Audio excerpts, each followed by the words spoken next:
anemia. And this is the first of the lectures, I guess, on interventional fetal therapy. So fetal anemia complicates about 3% of pregnancies overall worldwide, but the prevalence is much higher in some countries, perhaps such as your own in Southeast Asia, where conditions such as thalassemia may raise the prevalence to nearly 30%. But overall, the treatment of fetal anemia is one of the major successes of fetal therapy, perhaps the most important success in fetal therapy, because we understand the pathogenesis of the condition for the most part relatively clearly. There's been corresponding improvements in ultrasonography in terms of visualization of the fetus, and also the development of methods of fetal therapy to treat the baby. And that's led a change from many women sadly giving birth to stillborn hydropic babies to more commonly these days, babies being born alive, intact, and developing normally living lifelong lives. Now, the etiology of fetal anemia overall is divided either into immune and non-immune cases, such as in the left-hand side of this table, which is a summarization of an article in the Obstetrician and Gynecologist from the Royal College of Obstetricians and Gynecologists. But sometimes it's more useful to consider the potential causes under the headings of the right side of this slide, such as there can be defective or abnormal hemopoiesis, inherited conditions such as alpha thalassemia or pure red cell dysplasia associated with Diamond-Blackfan syndrome can cause fetal anemia. An acquired suppression of hemopoiesis by anti-KEL antibodies or human parvovirus B19 infection can cause the same etiology of anemia. Conditions that cause increased red cell destruction are perhaps most common, certainly in North America and in Europe. Rhesus hemolytic disease, caused by anti-D antibodies, non-rhesus hemolytic disease, anti-KEL, anti-little c antibodies, inherited red cell predispositions towards hemolysis, such as pyruvate kinase and glucose 6 phosphate dehydrogenase anomalies, infections, parvovirus, cytomegalovirus, syphilis, and some tumors causing microangiopathic hemolytic anemia, such as chorioangiomas of the placenta and sacrococcygeal or teratomas. All of these can cause fetal anemia. Of course, overall, you can lose hemoglobin and blood from hemorrhage through either a direct loss from the fetal circulation, such as in vasa previa, or transplacental hemorrhage associated with abruption or other forms of either idiopathic or trauma. Of course, you'll be hearing a lot about monochorionic twins and the complications of that, such as twin-to-twin transfusion syndrome, twin anemia polycythemia sequence, and single twin demise in monochorionic twin set, which can lead to fetal anemia. And then antiplatelet antibodies associated with intracranial hemorrhage may be associated with fetal anemia. And I won't be talking about platelet abnormalities today and in the context of transfusion, because the use of non-invasive therapies such as IVIG has transcended the use of transfusion. And then miscellaneously, rarer genetic abnormalities such as porphyria and chromosomal abnormalities such as those associated with GATA1 positive mutations, which can be associated with transient abnormal myelopoiesis. So there are lots of underlying potential causes of fetal anemia. When a fetus is suspected of having fetal anemia, the gold standard criteria for making that diagnosis is to take a fetal blood sample. So that can be performed either by ultrasound-directed percutaneous placement of a needle into the umbilical vein in the cord insertion, such as cordocentesis on the left, or directly into the intrahepatic vein inside the fetus, puncturing through the fetal abdomen through the fetal liver into the intrahepatic vein, and obtaining free-flowing samples. And indeed, that led to the early establishment, both by Daphos and by Kypros Nicolaides and Charles Rodek, to perform nomograms, to actually produce nomograms, which outline what the normal hemoglobin is in the fetus and how that changes with gestation.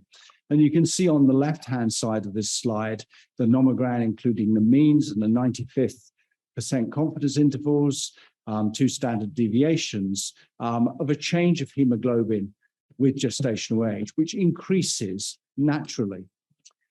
And indeed, by that helps us to define what anemia is, 2 standard deviations below the mean for anemia of any cause, but also 5 standard deviations for significant fetal anemia with associated increased risk of perinatal mortality.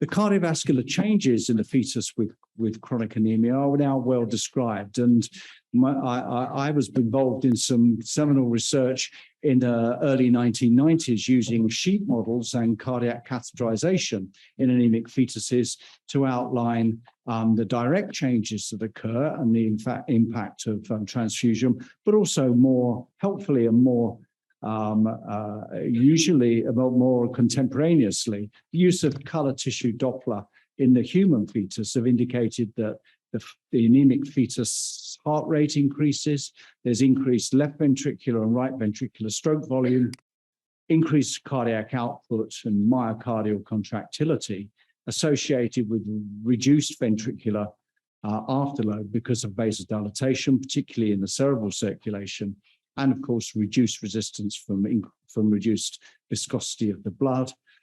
And when the fetal hemoglobin falls so that there is a deficit of greater than 7 grams per deciliter, then there can be a rise in preload and the development of fetal hydrops. These are all important to deciding whether a fetus can tolerate transfusion and how the transfusion should be performed.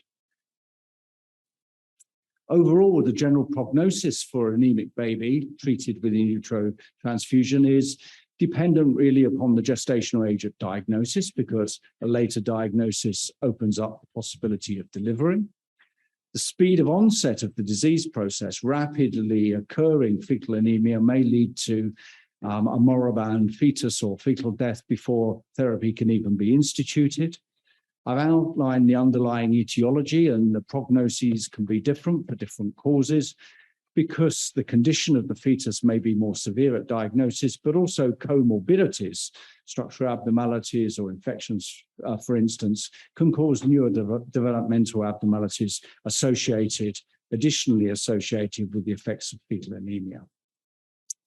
But as I've said, as a background, one of the success stories of fetal therapy and in utero transfusion is that a high proportion of babies are born intact and alive. So from these series, our own series published, and also the one of the largest literature series, which I'll go into more detail further on in the lecture, give overall a survival rate of probably in the order of 98%. So rhesus disease, maternal red cell alloimmunization, is caused because of a foreign fetal erythrocytes crossing into the maternal circulation and potentially having antigens that are not recognized by the mother.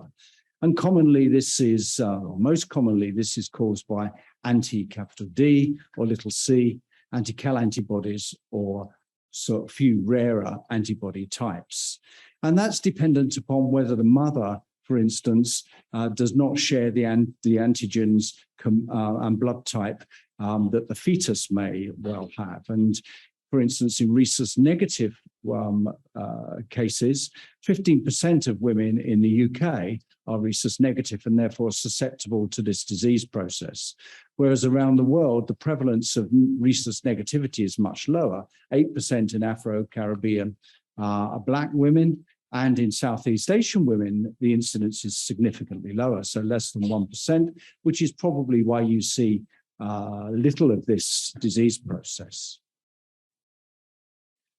So it's caused by, for instance, a rhesus negative mother having a baby with a rhesus positive father. And if the father is rhesus positive, He can be homozygous, in which case the baby will always be rhesus positive, or heterozygous, in which there is a 50-50 chance that the baby could be rhesus positive. And if the baby is rhesus positive, then during pregnancy, the red cells can pass into the maternal circulation, and that can produce in the first pregnancy a primary antibody response, which is an IgM response, relatively mild, sensitizing the pregnancy, but unusually doesn't cause major problems in the pregnancy, usually occurring by the end of the third trimester.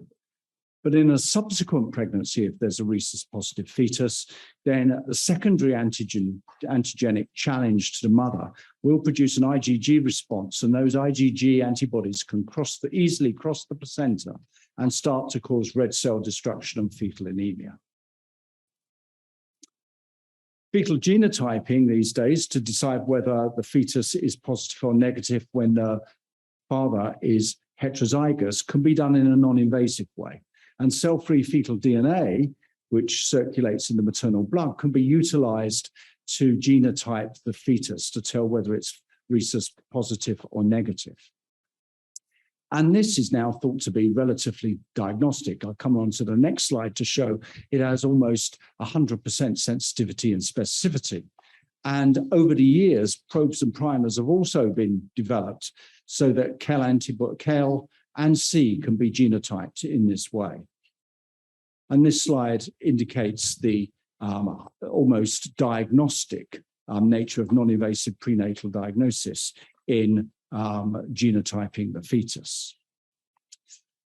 The sensitizing effects in pregnancy are because of delivery of a rhesus positive fetus, but also any intervention, amniocentesis, CVS, and abruption, external cephalic version, trauma, miscarriage, stillbirth, instrumental delivery can all cause an increased risk of maternal red cell allele immunization. And because of this, rhesus anti-D immunoprophylaxis was introduced in the 1970s in the UK postnatally to reduce maternal red cell allele immunization.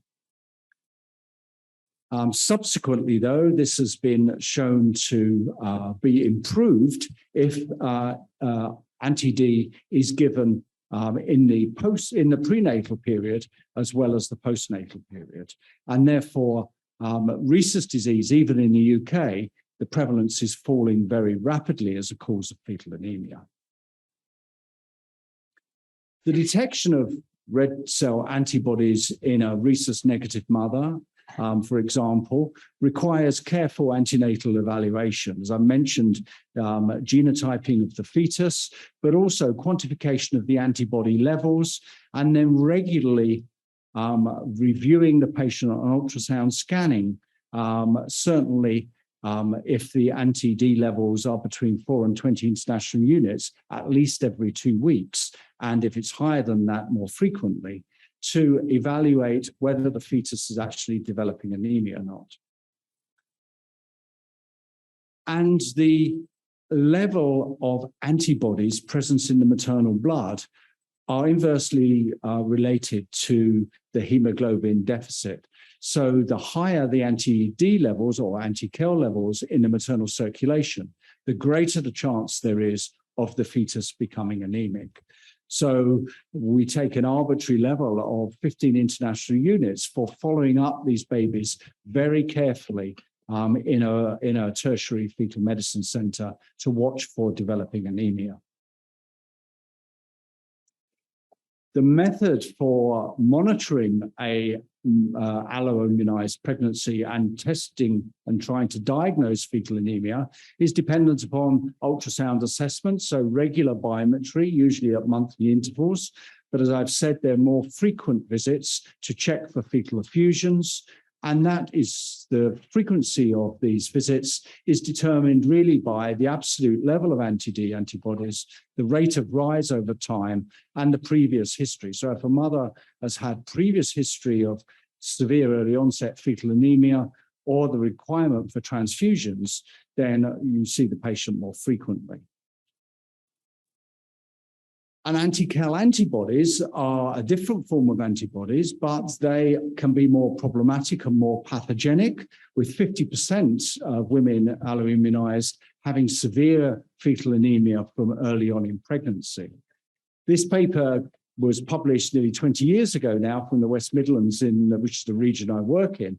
And in those days, blood cross-match and transfusion was not cross-matched against Cal antibodies. So prior to this time, over half the alloimmunization was due to transfusion, whereas now the majority is pregnancy-related. But anti-Cal antibodies, as well as causing red cell destruction, suppresses the fetal erythropoiesis, and therefore doubly, if you like, causes or increases the risks of fetal anemia. This is a forest plot, really, looking at the multiple methods that people have utilized to try and identify whether a fetus is becoming anemic in utero. So spleen perimeter, liver length, and then other flows through the umbilical vein, or looking at different indices within fetal arterial Doppler velocimetry, have all been shown to have relatively low sensitivity and specificity. And indeed, that's led to a focus upon the prediction of fetal anemia by utilizing middle cerebral artery peak systolic velocity, by using color flow Doppler to insulate the circle of Willis in the fetus, and then by color flow Doppler and Doppler gating, measuring the middle cerebral artery peak systolic velocity. And that's been well described. And it's allowed the construction of nomograms, which show when the middle cerebral artery peak systolic velocity rises with gestational age above 1.5 multiples of the median, then that's indicative that the fetus has significant fetal anemia and would warrant investigation for transfusion. So this has taken over really for the main method of monitoring a fetus that may well be anemic. You can see that the sensitivity and specificity from the forest plots are relatively high, 85% sensitivity and nearly 95 to 100% sensitivity. And it's worth remembering, though, that it is a screening test. And when we look at the data from Dick Ipke's work, which was a randomized controlled trial, comparing this to optical density 450 in amniotic fluid analysis, you can see that of babies that were severely anemic, middle cerebral artery peak systolic velocity detected 88% of them. And in babies that were not anemic, in 17%, it said the baby was anemic. So it's important to understand that middle cerebral artery peak systolic velocity is a very good screening test for telling us whether a baby is getting anemic or not, but it's not diagnostic. As I indicated, the diagnostic test is to obtain a fetal blood sample by using a local anesthetic under ultrasound guidance, passing a needle into a fetal blood vessel, usually the umbilical cord and the umbilical vein or the intrahepatic vein, and checking the fetal hemoglobin. And certainly when the hemoglobin is below 2 standard deviations, then the fetus is anemic and warrants transfusion. And certainly if it's below 5 standard deviations, then that's potentially dangerous levels of fetal anemia. And the baby is often bordering on fetal hydrops. We're able to calculate the transfusion for a baby from knowing the fetal placental blood volume from the nomogram that's on the left side, and also by, if we know what the concentration, the hematocrit of the donor blood for transfusion is, and what the fetal hemoglobin or hematocrit is at the start of transfusion, we can work out how much volume of blood needs to be transfused into the fetus.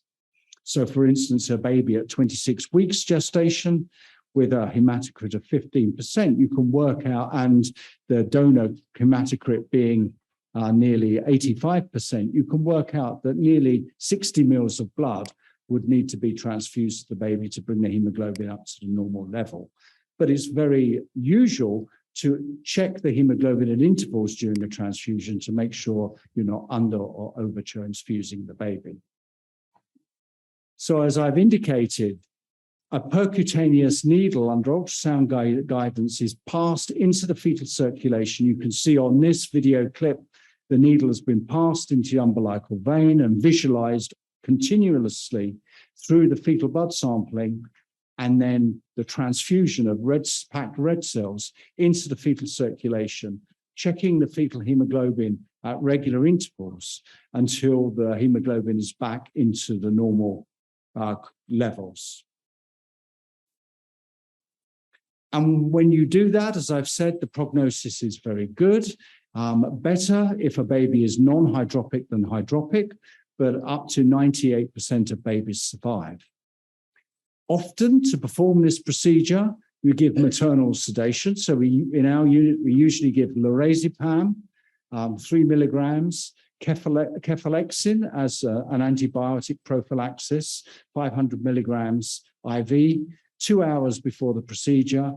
And sometimes we give morphine and Phenergan an hour before the procedure to give maternal sedation and also fetal analgesia. At the time of taking a fetal blood sample, often a short-acting a neuromuscular blockade is used, such as pancuronium or vencuronium, to stop the fetus moving. And passing the needle into a vein rather than an artery is probably the best method of transfusing the baby because you have less complications. And certainly in terms of extravasation, the intrahepatic route is safer than chordocentesis route. So what are the complications or the potential complications of in utero transfusion? Well, umbilical cord accidents are perhaps the most common, although all of these are rare. So hemorrhage, so bleeding from the puncture site of the umbilical cord. Vasospasm, if you puncture an artery rather than a vein, usually reversible, but can occur. And extravasation, if you haven't got a free-flowing sample at the time of the transfusion, then blood from the transfusion can extravasate into the umbilical cord and cause tamponade. Whenever you put a needle into the uterus under ultrasound guidance, then amenorrhexis and pre-labor premature rupture of membranes can be a complication with chorionic amniotic membrane separation. Again, relatively rare, but can occur. And these complications can be associated with infection. All of these complications can increase the risk of miscarriage, stillbirth, and preterm birth. It's worth also mentioning as well the very rare associations of changes of acute hemodynamic events, such as ischemic brain injury and porencephaly. But thankfully, these complications are very rare. So perhaps the largest series outlining outcomes from in utero transfusions come from the Netherlands, from Dick Iepeke's group, which published nearly 1,600 transfusions from a retrospective consecutive study in 2017. And you can see the study period was between 1988 and 2015. There were 1,678 in utero transfusions, and from the period at the beginning of this study to the end, there was an improved survival from nearly 89% to 97% overall, which was significantly, statistically significantly different. So experience improved the outcome in these babies. And that was reflected too in the decline in the total procedure-related complication rate of the fetus, and also the procedure-related perinatal loss, all of which were lower with increased experience. And also that increased experience was documented by them seeing an improvement in outcomes with the use of short-acting fetal paralysis, using a preferred method of puncturing the fetal blood vessels by using the intrahepatic vein rather than the umbilical cord, and the avoidance of umbilical artery puncture overall. So experience is very important in terms of reducing the complication rate in in utero transfusions. This is actually, it's a nomogram that's quite old of a transfusogram showing the changes in hemoglobin before and after a transfusion on successive transfusions. And this now is plotted out by electronic things such as Viewpoint. But you can see that with each subsequent transfusion, the interval between the transfusion becomes progressively increased because of the reduced rate of fall of hemoglobin with increased transfusions. And the reason for that is because the actual endogenous reticulocyte count, endogenous erythropoiesis from the fetus that's alloimmunized, gets suppressed by the transfusion itself. So that after 2 or 3 transfusions, almost all the blood circulating in the baby is transfused blood, which has a reduced destructive effect of the antibodies. That also, though, has a bad effect in that after the birth of a baby that's been transfused, have multiple transfusions, often there is a need for top-up transfusions up to 6 to 9 months of age. In terms of increased perinatal loss, the other thing that has a significant input is the gestation at which transfusion is required. And again, these data again come from Dick Eepke's group in the Netherlands, showing that transfusions performed before 20 weeks had a significant increased risk of perinatal loss, mainly because these are the most severe forms of fetal anemia, often associated with high drops, but also technically it can be more challenging to percutaneously puncture the fetal vessels, which are a much smaller size, and also the hemodynamic response to transfusion of the fetus is more of a challenge for the fetus to cope with the transfusion. To actually counter this, there have been many ways of looking to try and delay transfusions. People have used plasmapheresis in the past, but more recently, people have used maternal intravenous immunoglobulin to try and delay the gestation when in utero transfusion is required for an alloimmunized pregnancy. And certainly novel monoclonal antibody therapies are in trial at the moment and showing great promise to try and actually even circumvent the need for transfusion at all. One of the ways that we've actually, in a very small number of cases, prevented fetal anemia from occurring before 20 weeks gestation in rhesus disease is by using IVIG at a dose of 0.8 grams per kilogram intravenously from 14 weeks gestation at weekly intervals until 22 weeks, but also performing intraperitoneal transfusions. And intraperitoneal transfusions were first described by Liley in New Zealand for the management of sick rhesus babies. And blood put into the peritoneal cavity can be absorbed over 72 hours through the reticular endothelial system into the fetus.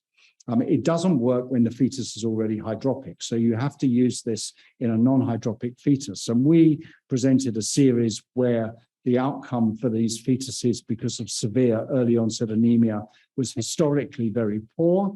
And by the use of IVIG and intraperitoneal transfusions, reduced the perinatal survival, increases perinatal survival from 20% to 83%. So there is a role in some areas for intraperitoneal transfusion in a small number of fetuses that develop fetal anemia before 20 weeks gestation or may develop fetal anemia before 20 weeks of gestation. The other method of transfusion, which can be used if a baby becomes severely anemic before 20 weeks, is intracardiac transfusion. And again, that's rarely performed. But again, we've just described a small case of women where the baby was significantly anemic or hydropic before 20 weeks. And often these groups, many of them had a body mass index of greater than 35. And you can see the perinatal survival rate for this method of transfusion was 75%, but not very commonly performed. Usually the method of access to the fetal circulation is through the umbilical cord or intrahepatic vein. Long-term follow-up of these fetuses show normal development in the majority of babies. Those that don't develop normally are usually those that are delivered prematurely. And interestingly, there is data from meta-analyzed studies indicating a small but clear association with in utero transfusion and schizophrenia development long-term. But again, that complication is relatively rare. Probably two other scenarios are quickly worth discussing. One is human parvovirus B19, which is a single-stranded DNA infection, which causes classically infection in children with a classical skin rash on the face, red skin rash on the face, but also can cause corrosive illness in parents and women. And in acute infection in pregnant women, there is about a 33% transplacental passage rate, which can cause fetal anemia, and that can cause rapid fetal anemia with presentation of fetal hydrops and death. And the risk of that occurring can be up to 12 weeks after the initial infection. Overall, although the fetuses respond in the same way and can be followed up, and anemia can be diagnosed in the same way by middle cerebral artery peak systolic velocity, often these babies are already hydropic with very low hemoglobins at the time of diagnosis. And therefore, despite transfusion being the treatment of choice, the overall perinatal survival in these babies is lower than that for other causes of red cell alloimmunization, such as rhesus disease, being as low as 85%. And the other reason for that is because parvovirus has an effect directly on the heart. It can cause cardiomyocytis, which can also cause cardiac dysfunction and contribute to the fetal hydrops, and again can affect the ability of an anemic fetus to cope with a high packed red cell transfusion and high volume transfusion. And then finally, I thought it was worth looking at cause of anemia in a little bit more detail that may be more relevant and more prevalent in your own practice, that of Bart's hydrops fetalis and homozygous alpha thalassemia. Again, babies that are potentially at risk of this will demonstrate a raised middle cerebral artery peak systolic velocity. Increased liver and spleen are often relatively later on diagnosed in the third trimester. And these data, summary data, come from a cohort study from Toronto, looking at 99 consecutive babies that had hydrops with alpha thalassemia as an underlying cause. You can see that of those 99, 68 resulted in miscarriage or the parents choosing termination of pregnancy. In 12%, the mothers chose not to consider any treatment at all, and none of these babies survived the first week of life.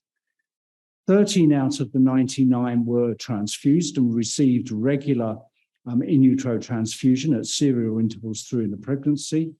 And of those, of the live-born, 3 died in the early neonatal period because of severe hydrops or infection. And the remaining 9 survivors, so 9 out of 99, which is approximately 10%, of these babies, many of them had early onset iron overload requiring iron chelation, had endocrine disorders associated with short stature. And interestingly, in follow-up in infancy, 3 of the 9 babies that had transfusions that were survivors had evidence of white matter brain injuries. So I think overall, although it's possible to treat babies with this form of fetal anemia, the long-term prognosis for these babies is relatively poor. So thank you for listening to my lecture today. In conclusion, there are many causes of fetal anemia, but perhaps the most common of them is very amenable to in utero transfusion, which has a very high success rate and is perhaps one of the most important successes of fetal therapy. The prognosis overall is, though, dependent upon the underlying etiology and many factors which affect the speed of onset and whether there are additional comorbidities. But in utero transfusion, in experienced hands, is a very safe and very successful form of fetal therapy. So thank you very much for your attention.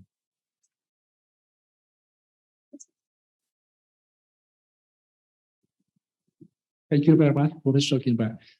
Chúng ta sẽ chuyển sang cái phần hỏi đáp ạ. Quý vị nào chúng ta có câu hỏi dành cho thầy thì xin chúng ta hỏi trực tiếp, hoặc là chúng ta viết ra giấy thì ban tổ chức sẽ đọc để thầy nghe và trả lời. Cũng như ở các đầu cầu, quý vị ở các đầu cầu chúng ta có thể đẩy câu hỏi lên hộp chat.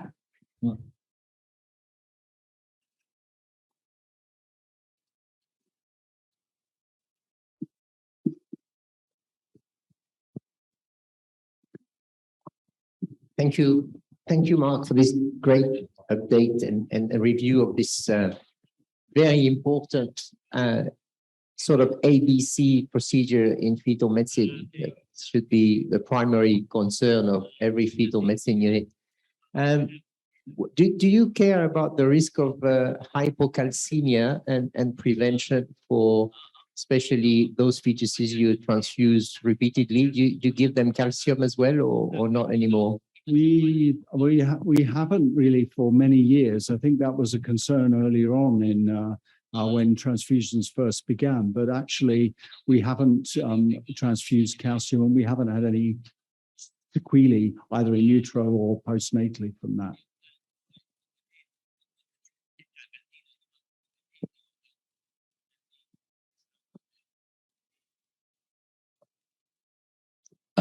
Xin phép thầy cho em được hỏi một vài câu hỏi nhỏ. Câu hỏi thứ nhất là thầy nói là cái tức là cái đo cái bằng động mạch ở giữa đó làm cái test sàng lọc, thì như vậy có nghĩa sàng lọc thì là mình làm cho tất cả các bệnh nhân ở quý 2 thai kỳ, hay là chỉ dành cho những đối tượng có nguy cơ, ví dụ như bệnh tiền sử bố mẹ bị thalassemia, bị miễn dịch, là bị nhiễm trùng, hay là bị nhóm máu RH. Cái này sàng lọc cho tất cả các bệnh nhân khi đến khám thai ở quý 2, hay là chỉ dành cho những bệnh nhân có nguy cơ. Tại vì nó sẽ ra có trường hợp là khi mà làm hàng loạt như vậy thì nó khó có dương tính giả, mà như thầy nói mà dương tính giả đó mà liệu mình cho bệnh nhân đi chọc để mà tìm ra tụi có thiếu máu hay không á, thì nó sẽ tới là vấn đề những nguy cơ biến chứng. Với những cái tay kinh nghiệm như thầy thì biến chứng rất thấp, mà thầy nó trở đến 1 năm, nhưng mà ở những trung tâm mà chưa làm nhiều thì chắc chắn biến chứng cao hơn rất nhiều. Như vậy cái việc đặt lại một câu hỏi là vấn đề sàng lọc này có nên làm thường xuyên tất cả bệnh nhân hay không, hay là chỉ dành cho những bệnh nhân có nguy cơ, có tiền sử, hoặc là có dấu hiệu lâm sàng như là tràn dịch vân vân và vân vân. Thì tiếp theo câu hỏi nữa thì em đặt lại là nếu như bệnh nhân nó không có nguy cơ gì cả, mà mình đo cái PSC, MCH ở đợt mà có động mạch ở giữa đó mình đã cao hơn 1.5 mmol đó, mà bệnh nhân không có tiền sử, không có dấu hiệu nguy cơ, trên lâm sàng sau thai phát triển hoàn toàn bình thường, không có tim lớn, không có cardiomegaly, không có tràn dịch, thì liệu bệnh nhân này nên theo dõi tiếp hay là nên đọc để kiểm tra là có bị thiếu máu hay không? The second question. Câu hỏi thứ hai là khi mà nó có biến động á, đặc biệt là trong bệnh nhân bị cardiomegaly, những bệnh nhân có tim hơi lớn xí khi mà mẹ bị đáy đường thai kỳ, hiện nay đáy đường thai kỳ mà rất nhiều, thì dẫn tới hiện tượng là tim lớn cardiomegaly nó cũng khá một chút xíu tăng lên. Thì những bệnh nhân đó khi mình xăm tim thì mình thường thấy cái vận tốc động mạch giữa nó lại cao, và mình rất lưỡng lự giữa cái là bệnh nhân này có bệnh tim do vận tốc động mạch giữa nó cao do bệnh tim, hay là vận tốc động mạch giữa này nó cao là do bị thiếu máu. Thì những trường hợp đó một lần nữa cũng có đây có chỉ định chọc để kiểm tra thiếu máu hay không. Cảm ơn các thầy. Okay, so there were lots of questions in there, I think. So the first thing, I think, middle cerebral artery peak systolic velocity, as I've said, is the best, most sensitive test for detection of fetal anemia in utero, irrespective of the cause of fetal anemia. You are correct. The common nomograms start from about 16 weeks gestation and therefore are utilized to screen babies for anemia in the second trimester of pregnancy. However, nomograms do exist, produced from a group in Hong Kong, measuring middle subartery peak systolic velocity into the first trimester from 11 weeks gestation. So, for instance, obviously, specifically, that was focused upon the detection of anemia in babies at risk of thalassemia. So how do we use middle cerebral artery peak systolic velocity in screening? Well, we use it, I guess, in fetuses where we consider there is a risk or a potential association with fetal anemia. So, as I've indicated in my lecture, probably in Europe and in North America, that is associated because the mother has antibodies that can cause the baby to become anemic, and I've indicated why that would be the case. But they can also be for other scenarios, like if a mother has been exposed to human parvovirus, and therefore regular screening using middle cerebral artery peak systolic velocity is required, or for any cause where there is thought to be fetal anemia. Certainly in a baby that presents with fetal hydrops or cardiac dysfunction, which is thought to be teetering on the edge of hydrops, using middle cerebral artery peak systolic velocity will help screen the fetus to see whether the baby is anemic or not. Because although chordocentesis and fetal blood sampling is the gold standard, of course, it carries the risk of miscarriage to the fetus. So if in a high-risk setting, when we think the middle cerebral artery peak systolic velocity is raised in the absence of hydrops, it's reasonable, depending on what the setting is, to repeat that, say, 24 hours or 12 hours afterwards to make sure that it's elevated. But obviously, if a mother has high antibodies or has a known exposure to parvovirus, or, for instance, the baby is starting to show signs of effusions, then you would go straight to perform fetal blood sampling.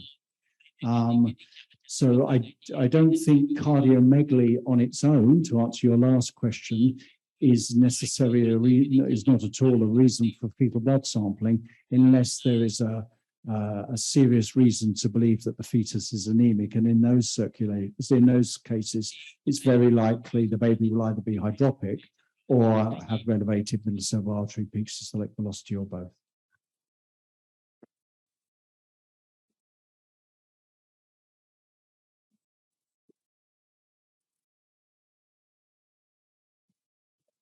Thank you very much for a very interesting presentation. And as an anesthesiologist, I would like to ask about the anesthesia drug used for pregnant women in order to reduce the movement of the fetus during the procedure. Thank you very much. So I mean, certainly looking at the, so as I outlined so from my clinical practice, the way I was always taught, I've always used short-acting neuromuscular paralysis for the fetus, usually vencuronium. And certainly the early people that performed transfusion, like Charles Rodek, also used short-acting neuromuscular paralysis. And as I indicated, the largest series of consecutive cases in the world indicated that that was something that seemed to improve the outcome overall and was responsible for improving the outcomes. Having said that, probably one of the people that have done most transfusions in the world, Kipros, I don't think ever uses fetal paralysis at all. So I think it's debatable. I mean, certainly, anecdotally, if you're transfusing into the umbilical cord, if the baby's moving around, it can dislodge the needle, potentially. But in terms of giving neuromuscular paralysis, transient neuromuscular paralysis in babies where you're using transfusion into your intrahepatic vein, the needle is already in the vessel, and then you give it to stop the baby moving, and it's probably most useful for that route. But I think overall, the evidence is that it does reduce risk. But I think more important than that is the experience that you have in performing the procedure.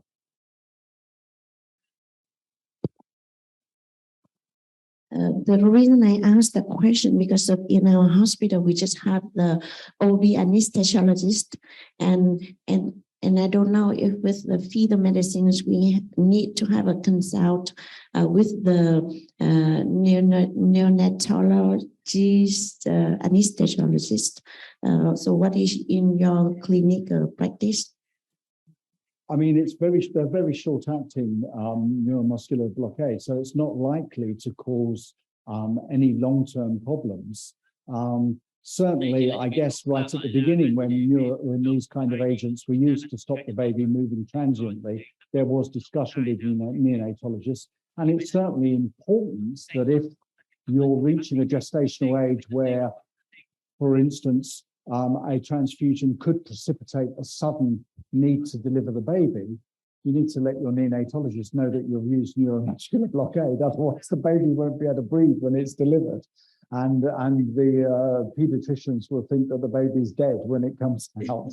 So I think communication is very important.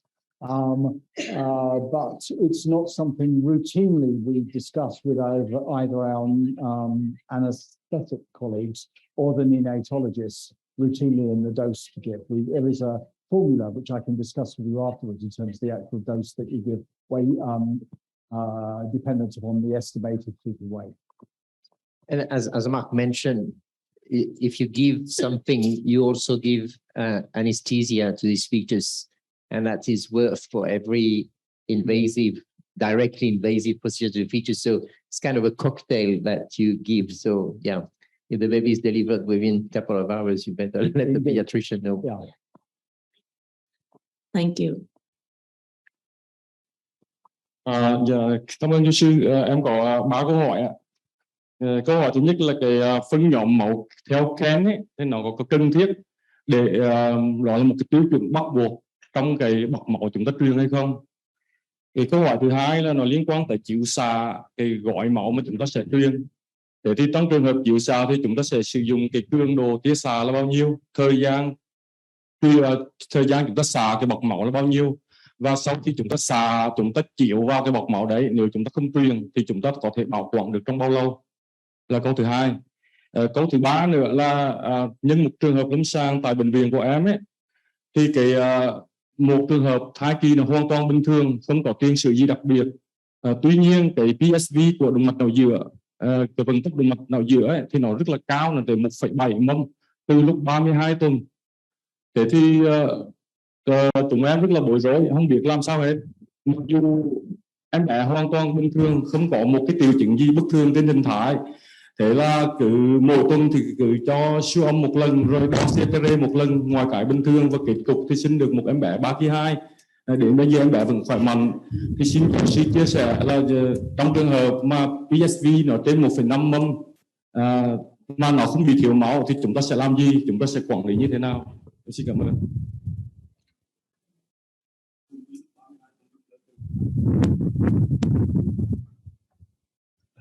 Okay. In terms of the radiation, I don't know the exact dose of radiation. I can find out for you, but it's to reduce growth graft versus host reaction. And it's usually done